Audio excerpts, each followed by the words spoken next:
ஆதி துணை ஆதியே துணை ஆதியை அறிய குருவே துணை. மரளை கைதிண்டா சாலை ஆண்டவர்கள் மெய்மதம் மெய்மன ஞானம். அறுக்குமட்டு மாயேதனை அறுத்தே விட்டு அருமறையின் நெறிவழியே ஆசான் பின்னே. உருக்கமுடன் ஊசிமுனை வாசல் பாய்ந்து ஓமுடிந்த பட்டணத்தூடுருகிச் சென்று வெறுக்காமல் மனம் வெறுத்து நின்றாயானால் வேதாந்த திசைநாத வெளியும் தோணும். விருப்பமுடன் மனம் மூனி உறைந்தாயாகில் வெல்லாமல் போவதில்லை மெஞ்ஞானத்தை. எல்லோருக்கும் நமஸ்காரம். இவ்விரிபுவன வேதமாமறைகளின் அதிகாரண செழுங்கலை கருவூலத்து ஆண்டவர்கள் திருவாயுரை விரிப்பு.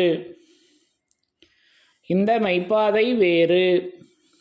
வேதம் ஆசான் திருமேனி. வேதத்தை ஓதினாலே புண்ணியம். வேதங்கள் பூராவும் தித்திக்குது. திருமறை குரு பெருமான். திருமறை குரு தீன் திருமேனியர்.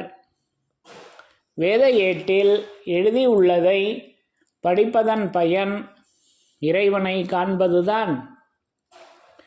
தலைவன் தன்னை அறிந்தவனே குலத்தோன் என்று திருவேதம் உமக்கு உரைக்கச் சொன்னது எம்மை என்ற நமது தெய்வமோர்களின் உத்தரவின்படி நமது தெய்வமோர்கள் திருமறை குருபெருமானாக எப்பவும் விளங்கி கொண்டு இருக்கின்றார்கள். அப்போ அந்த தெய்வ திருமறையிலிருந்து யமனை வென்ற திருமறையின் சிறப்புகள் என்ற தலைப்பில் வேத வாக்கியங்களை ஒவ்வொன்றாக படித்து தரிசனை செய்து வருகிறோம். அதன்படி இன்றைக்கு நான் எடுத்துக்கொண்ட திருவாக்கியம் நம்முடைய திருவருட்குறளிலிருந்து ஒரு திருவாக்கியத்தினை எடுத்துக்கொண்டேன். அப்போ இந்த திருவாக்கியத்தில் அந்த யமனை வென்ற ஆயுதமாக எப்படி அந்த திருமறையாக நமது தெய்வமர்கள் எப்படி விளங்கி கொண்டிருக்கின்றார்கள் என்பதை, அந்த திருமறையின் சிறப்பை நமக்கு அற்புதமாக அந்த அருள்வரிசிப்பை எடுத்து வழங்கியிருக்காங்க. அது என்ன என்பதை முதல்ல படித்து தரிசனை செய்யலாம். பிரம்மோதய மெய்வழிச்சாலை ஆண்டவர்கள் திருவாக்கியம். திருவருட்குறள் திருவாக்கியம் எண் 3, பழைய அச்சுநூல் பக்கம் எண் 12. சாதிகளின் கர்த்தாவே, யமன் கைத்தீண்டா தனித்த வல்லபமாகிய சாதி மத வேதங்களின் சாயுச்சிய நிலை இன்று யார் கையிலும் இல்லை. யமன் கைத்தீண்டா தனித்த வல்லபமாகிய சாதி மத வேதங்களின் சாயுச்சிய நிலை இன்று யார் கையிலும் இல்லை.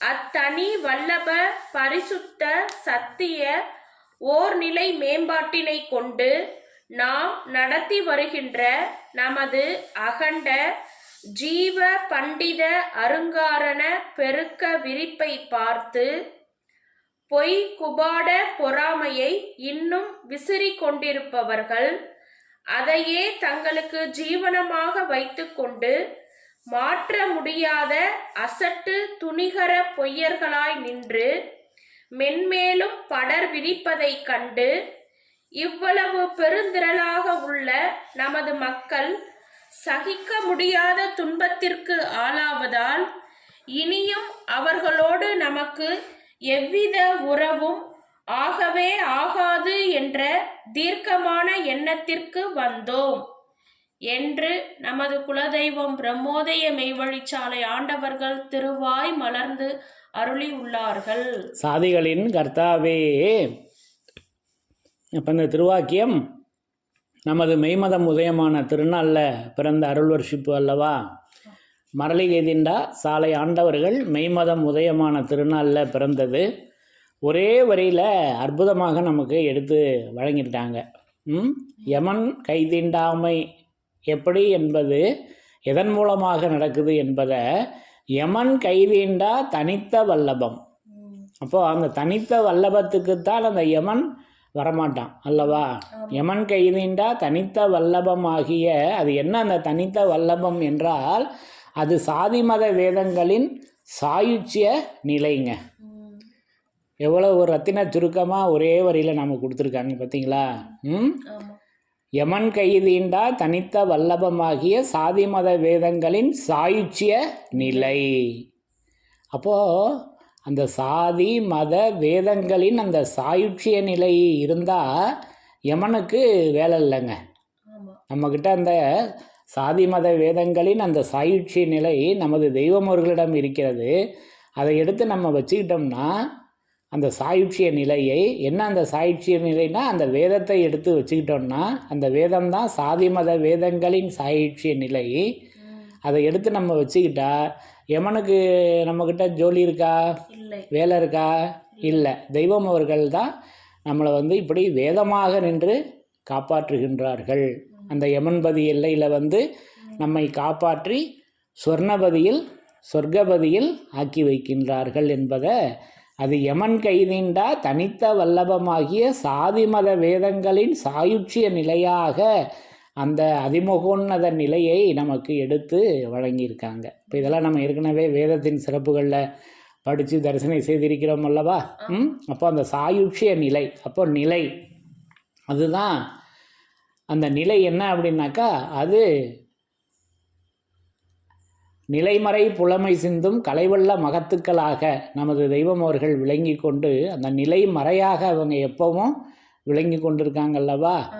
அது காணும்படி தோணவென வேணும் என வேதன் நிலை, அது வேதன் நிலை வெற்றி துளங்கிடும் சீட்டிது பார் என்று தெய்வ தேடு குடகத்திலலாம் அந்த நிலையை நமக்கு எடுத்து வழங்கியிருக்காங்க. அது சாயுட்சிய நிலை. இப்போ சாயுட்சம் என்ன? சாயுட்சியம்னா அதை நமக்கு சன்னதம் பெறும் பருவத்தில் பேசி வர்றப்ப சாலோக சாமீப சாரூப சாயுட்சியம் என்று 4 நிலைகளை சொல்லி வர்றாங்க. அது உச்சம்தான் அந்த சாயுட்சியம், மேலானது அந்த சாயுட்சியம். சாலோக சாமீப சாரூப சாயுட்சியம். அப்போ சாவினுடைய உச்சம்ங்க. அப்போ வேதமதிருந்தும் வேத உச்சியின் மேல் மெய்ப்பொருள் விளங்கவங்கிருந்தும். அப்போ சாவு, இப்போ சாவுலேயே 2 விதம் இருக்குது. ஒன்று நமக்கு தெரிந்த சாவு, இன்னொன்று சாவு என்றால் என்ன நினைக்கணும்? எதை செய்யும் போதும் எம்மையே பார், எம்மையே நினை. அப்போது அப்படி எடுத்துக்கிட்டு இருக்கப்போ நம்ம 210வது திருவாக்கியத்திலேயே நமக்கு அருளர்ஷிப் எப்படி கொடுத்துருக்காங்க? சாவை பற்றி யார் விசாரித்து கொண்டும் பேசிக்கொண்டும் இருக்கின்றார்களோ அவர்களையே நாம் ஞாபகம் வைத்திருக்கிறோம், மற்றவரை மறந்து போய்விடுவோம் என்பதற்கான ஒரு பார்வை பார்த்தோம். அது இன்னொரு பார்வை எப்படி இருக்குதுன்னா, அது சாவு என்பது இங்கே வேதமாக இருக்கிறது, நமது தெய்வம் அவர்களாக விளங்கி கொண்டிருக்காங்க. இப்போ நமது தெய்வம் வேதமாக இருக்கிறது. அப்போ அந்த வேதத்தை பற்றி யார் விசாரித்து கொண்டும் பேசிக்கொண்டும் இருக்கின்றார்களோ, நமது தெய்வம் அவர்களை பற்றி யார் விசாரித்து கொண்டும் பேசிக்கொண்டும் இருக்கின்றார்களோ அவர்களையே நாம் ஞாபகம் வைத்திருக்கிறோம் என்று இன்னொரு வகையான சாவினையும் இங்கே எடுத்து வைத்திருக்கிறார்கள் அல்லவா? இது நல்லா விளங்கிக்கணும் இந்த வித்தியாசங்களை. அப்போது அதை தான் இங்கேயே நமக்கு எடுத்து வழங்கி வர்றாங்க. யமன் கைதீண்டா தனித்த வல்லபமாகிய அந்த சாதி மத வேதங்களின் சாயுட்சிய நிலை. அப்போ அந்த சாவின் உச்சம். அப்போ பணுவலும் பாடலாலும் பகர்ந்த விற்பனங்களாலும் அனுபவித்தறியீர் நீவீர் அழிதுயர் மரணம் தன்னை. இந்த அழிதுயர் மரணம் தன்னை மான்மீகத்தில் நமக்கு வழங்கியிருக்காங்கல்லவா? இந்த விருத்தத்தை அனுபவித்து அறிந்து வந்து அருளுவன் அவன் தன் கையில் சனதங்கள் இளங்க நின்று சாற்றுவன் சாயுட்சியோனே என்று அந்த சாயுட்சியத்தை பற்றி சாற்றுவன். அப்போ அது சாற்றுதல், பொன் சாற்றுதல் அப்படின்னு நீதி திருமணத்திலையும் ஒரு சடங்கு வச்சுருக்காங்க. இப்போ இதெல்லாம் பொருத்தி பார்க்கணும். அது சாற்றும் தூரம் போல் இல்லை தோன்றுது எங்கட்கு ஐயா என்றெல்லாம் தெய்வத்தேடு ஊடகத்தில் அந்த சாற்றுதல் என்பதை பற்றி பேசி வர்றாங்க.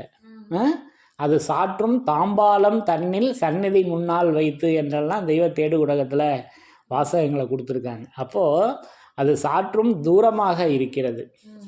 ஆக இப்படியெல்லாம் அந்த சாற்றுவன் சாயுட்சியோனே, அந்த சாவின் உச்சமாக நமது தெய்வம் அவர்கள் விளங்கி கொண்டிருக்கின்றார்கள். அது என்னன்னாக்கா, அது வேதமதிருந்தும் வேத உச்சி, சாவின் உச்சி அல்லவா? அது வேத உச்சியின் மேல் மெய்ப்பொருள் விளங்கவங்கிருந்தும், அங்கல்லவா அந்த மெய்ப்பொருளாகிய நமது தெய்வம் அவர்கள் விளங்கி கொண்டிருக்காங்க. அப்போது அது சாதி மத வேதங்களின் சாயுட்சிய நிலையாக நம்ம மாமா ஒருவருடைய நாமமுக்கே அதை நாமம் எடுத்து வச்சுருக்காங்க தெய்வம் அவங்க, மெய்வழி சாயுட்சிய அனந்தர் அப்படின்னு கேள்விப்பட்டிருக்கோம் அல்லவா. அப்போ இது அவர்களுடைய நாமம் தானே. எல்லா நாமங்களுக்கும் சர்வநாமங்களுக்கும் இருப்பிடமாய் தனக்கென ஒரு நாமமும் இலதாய் விளங்கும் அது என்றதை நிஷ்டத்தில் கலப்பது அதிர்ஷ்டம் என்ற திருவாக்கியத்தில் எல்லா நாமங்களும் யாருடைய நாமம்? நமது தெய்வம் அவர்களின் நாமம்தான். அது வேதத்தினுடைய நாமம்தான் அது அல்லவா. ஆக இப்படி அந்த சர்வ மத வேதங்களின் அந்த சாயுட்சிய நிலை அது மதவேதமாக, அது சாதி மத வேதமாக, அது தனித்த வல்லபமாக நமக்கு விளங்கி கொண்டிருக்குது. அதுக்கு தாங்க யமன் வரமாட்டான் அல்லவா. எவ்வளோ நேராக சொல்லி வர்றாங்க இந்த 2 வரியில். அப்போ யமன் கைதீண்டா தனித்த வல்லபமாகிய சாதி மத வேதங்களின் சாயுட்சிய நிலை இன்று எவர் கையிலும் இல்லை.